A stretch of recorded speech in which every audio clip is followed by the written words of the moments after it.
Christine, how much does it hurt the WNBA when Caitlin Clark is out? It is devastating to the WNBA when Caitlin Clark is out. Now, I know a lot of us were expecting some sort of dip since Caitlin Clark has been out with injury, but I don't think all of us were expecting the entire viewership of the entire WNBA to be down. And this tweet from Christine Brennan really stuck out to me. She said one player gets injured and more than half the TV audience for the entire league disappears. Has any other athlete ever had that kind of impact on a sport? Golf without Tiger definitely dropped precipitously on occasion. WNBA is in a dire financial situation and unable to prevent the collapse of their entire empire without Caitlin Clark on the pitch, proving once again how little this league has learned about protecting the one athlete who helped them rise from obscurity to fame. This is the story of a league that continues to injure itself while its best player is sidelined, and how their unwavering denial of reality costs them millions of dollars every day. And the truth is the truth, and the data is there. And what we saw when Caitlin was out the last time, the 5 games that she missed earlier in the season, the WNBA's viewership dropped more than 50%. Not just the Fever, but the entire league. In this era of orchestrated drama and social media uproar, facts are as hard to come by as sold-out WNBA games without Caitlin Clark.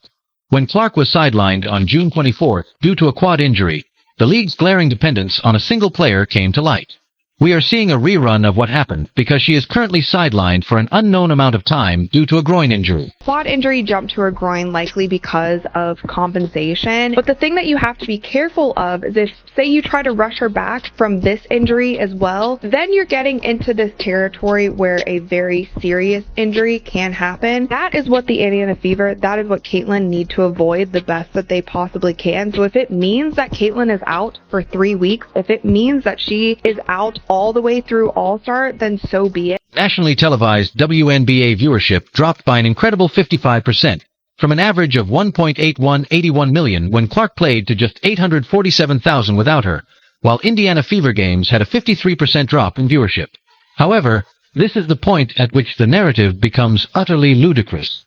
And by ridiculous, we mean unavoidably catastrophic for a league that refuses to own up to its mistakes. Clark went down. The WNBA ratings have dropped over 55% across the board. Hey, guess what, guys? League is Caitlin Clark. The league is Caitlin Clark. She is the WNBA, guys. Sidelined with a left quad strain May 24th. National TV viewership has plunged since then 55%. Before the injury, the Fever, her team, were averaging 1.81 million viewers, almost 2 million. Since her injury, fewer than 850,000. While Caitlin Clark was busy doing what she does best, filling arenas to capacity, smashing television rating records, and earning record-breaking revenue, the WNBA was busy doing what they do best, doing nothing at all to protect their most valuable asset. It appears appropriate to lecture everyone about basketball plays while allowing opponents to target a player who generates 26.5% of all WNBA economic activity without consequence. What's fascinating, and by fascinating, I mean furious, is how this identical circumstance has happened in the past. But the league doesn't appear to be able to get past its history. Following the injury of its best player, the WNBA has previously experienced a drop in revenue and viewership.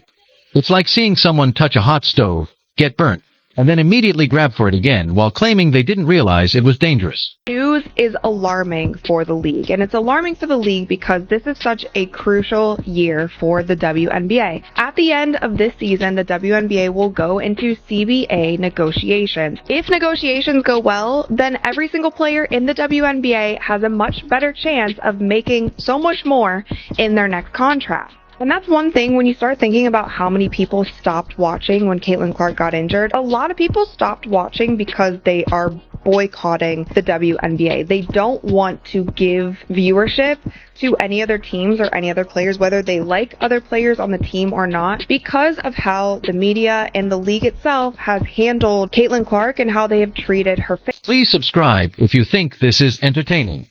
The financial disaster struck swiftly and mercilessly. Fever game tickets are now 71% cheaper, with some falling from $860 to $250. The dramatic decline in the average price of tickets for all of Clark's missing games, from $1,370 to $80, says a lot about who actually attracts attention in this league. In order to accommodate the demand for Clark tickets, road games that were rescheduled to larger venues are now struggling to fill arenas that would have been packed if she had been present.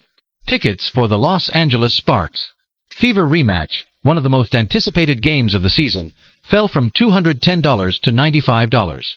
This match was one of the most watched WNBA games ever, drawing 2.25 million spectators. But without Clark, it becomes just another game that is uninteresting to casual viewers. What's really concerning about this is the fact that we are only a month into the regular season, and Caitlin Clark has already been out with 2 injuries. With the first one being her having to miss some time with a left quad strain. Now, of course, this is concerning because if you're already on your second injury, you don't want to be that player that is always hurt. Cough, cough, Embiid, cough, cough, Anthony Davis. So I really do hope that the Fever really sits her out right now for a while, only because you don't want her to have more long-term injuries and be more prone. Veteran sports writer Christine Brennan is one of the most vocal opponents of the WNBA's handling of its top player. Her next book, On Her Game, Caitlin Clark and the Revolution in Women's Sports, promises to expose the league's flaws. After Clark was singled out by opponents once more, Brennan said, the WNBA continues to fail to meet the moment. When more people watch than ever before, this is what they see. Brennan's critique is direct and concise. Over half of the league's television viewers are drawn to Clark alone, according to league statistics. They still allow her to receive hard fouls and cheap hits, though, which are just meant to frighten their star player. It's like seeing a restaurant owner allow customers to make fun of the chef, who is the only attraction for customers.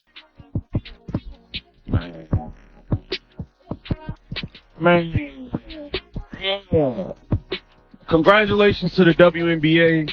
Your ratings are going to drop by 55 to 60% once again. I believe the WNBA has successfully broken Caitlin Clark. It's becoming a predictable and annoying tendency. Clark is often fouled by opponents who seem more interested in making comments than in playing basketball.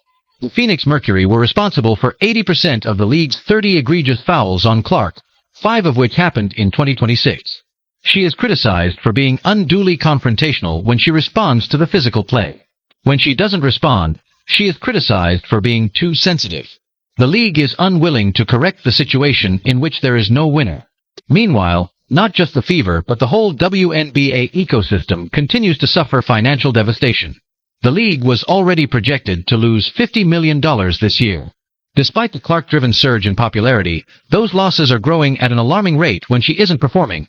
As attendance figures return to their pre-Clark levels, television ratings fall, and item sales stagnate. As big a deal as Tiger was in men's golf, he did, and when he was gone, it affected the ratings, but nothing like that. And, Michael Jordan being out, maybe a 5 percentage points or something. Nothing like this. You can make a strong case, and I will make that case, and have that there is no one single athlete more important to his or her sport or tour or whatever the circuit is that they play on than Caitlin Clark is to the WNBA. The worst aspect of this entire disaster is that it was completely preventable. When Clark initially started playing, she was a humble rookie who frequently complimented her teammates to deflect attention from herself. She handled criticism with remarkable grace and maturity for a 22-year-old. The league had the chance to embrace her, protect her, and use her notoriety to advance the game overall. Instead, they allowed jealousy and small-time politics to destroy what should have been a celebration of women's basketball. Beyond ticket sales and TV ratings, Clark's injuries have far-reaching effects. Corporate sponsors committed millions of dollars, but in light of the Clark-driven development, many now question the rationality of their decisions. This situation reveals a significant problem with how the WNBA portrays itself. The league seems to be caught between wanting to be taken seriously as a professional basketball enterprise and embracing every bit of contrived drama that could fuel social media activity. You cannot possess both of them. Professional leagues protect their stars while maintaining the fairness of competition. High school drama groups try to get attention by stirring up controversy. I don't even know where to begin, man. I hope Caitlin Clark is okay. I want to know when this injury even happened, bro, because let's be serious here. She has the quad injury. Mind you, Caitlin Clark hadn't missed a game since she was like 19 years old. Since she was like 18 in college or something. Now she has a groin injury. We've never seen Caitlin Clark play as bad as she played the last 3 games. Let's just be serious here. She's like 1 for 20-something on threes in the last 3. We've never seen her shoot the ball this way. I'll say that. Has she been hurt and playing through this? Female basketball players. As I said, there is a stark and embarrassing difference with other professional sports leagues. What if the NBA maintained that the sport was solely competitive while allowing players to pursue LeBron James with dirty moves for months? That would be immediately prohibited by the league, and players would be suspended faster than you could say, flagrant foul. But it seems that the WNBA is content to allow this harmful practice to persist. They appear to believe that any attention is beneficial. WNBA fans are refusing to attend other games because they no longer think the sport is competitive due to the toxic environment created by the league's failure to protect Clark. When your own fans say they won't watch games without your biggest celebrity because they don't think the games will be called properly, you have a serious credibility problem that goes far beyond ratings and revenue. I admire about Caitlin. She's a warrior. She's tough. You hear me? Bruh, you just don't see players. You don't see female basketball players like her. I'm sorry. I done seen a lot of female basketball players, like I said. The WNBA has had several opportunities to turn things around, but they have continuously failed, which just makes things worse. Every incident involving Clark should have warned the league to establish clear rules for player safety and fair play. Instead, every situation has been met with the same trite responses about basketball plays and letting the players play. Ironically, the best proof of Clark's value to the organization has come from her injury, which is precisely what the league should have been attempting to prevent. The 55% drop in viewing is not insignificant. There isn't much evidence, though, that the WNBA has learned from this. League officials frequently use phrases like competitive balance and allowing players to be physical, as if hard fouls and dirty moves were somehow essential to the game. While portraying routine basketball plays involving Clark as severe incidents, they continue to ignore truly dangerous plays against her. Clean up. I believe the physicality and all this hacking and fouling that goes on. She getting blindsided by Marina Mabrey. I think all of this stuff is having a wear and tear and an impact. And all you guys are doing are hurting yourselves. Because the numbers are going to drop and drop and drop. And trust me, when it's time for that collective bargaining agreement, they are going to point to this and say, well, how can we give you guys all this money? What happens if she gets hurt? The WNBA must make some tough decisions regarding the kind of league they want to be. But there isn't a complex solution to this issue. If they want to be seen as a professional basketball organization, they have to start behaving like one. They have to establish clear guidelines for player safety and consistently follow them. Artificial disputes must no longer overshadow the actual basketball game. Above all, they need to recognize that their top performers, especially those who genuinely fill venues and boost TV viewership, should be protected from the kind of bullying and targeting that only serves to create drama on social media. The WNBA's ongoing drop in revenue, attendance, and viewership following Clark's departure serves as a depressing reminder of what the league was before to her arrival and what it may once more become if they don't change their approach. The league's average viewership this season was only 555,000 without Clark, which was significantly less than the 670,000 average from the prior year. These numbers represent a return to the pre-Clark era of empty stadiums and meaningless games that were only attended by ardent fans. Yeah, because of the way they play the game, because I love the WNBA. I love the way they play the game. But we really watch it because Caitlin Clark and everybody watch. Now listen, if I keep whooping her, knocking her down, I get a concussion, you might hurt her for real. For 2 weeks, she was done with like a hamstring. She was down. 5% of the viewership was down. She comes back in this game, it's about 3 million viewers. Now let me tell you something. Growing up in the hood, they teach you this. Always protect the money. Y'all keep hurting her and all that. She's gone for a year or two. Ain't nobody gonna watch it. If nobody watches, how y'all gonna make and generate money? The worst thing about the whole situation is that it didn't have to be this way. If the WNBA had adequately protected and promoted their star athlete, they could have used Clark's popularity to build a strong foundation for long-term success. Instead, they have built a house of cards that collapses as soon as their best draw is removed off the court.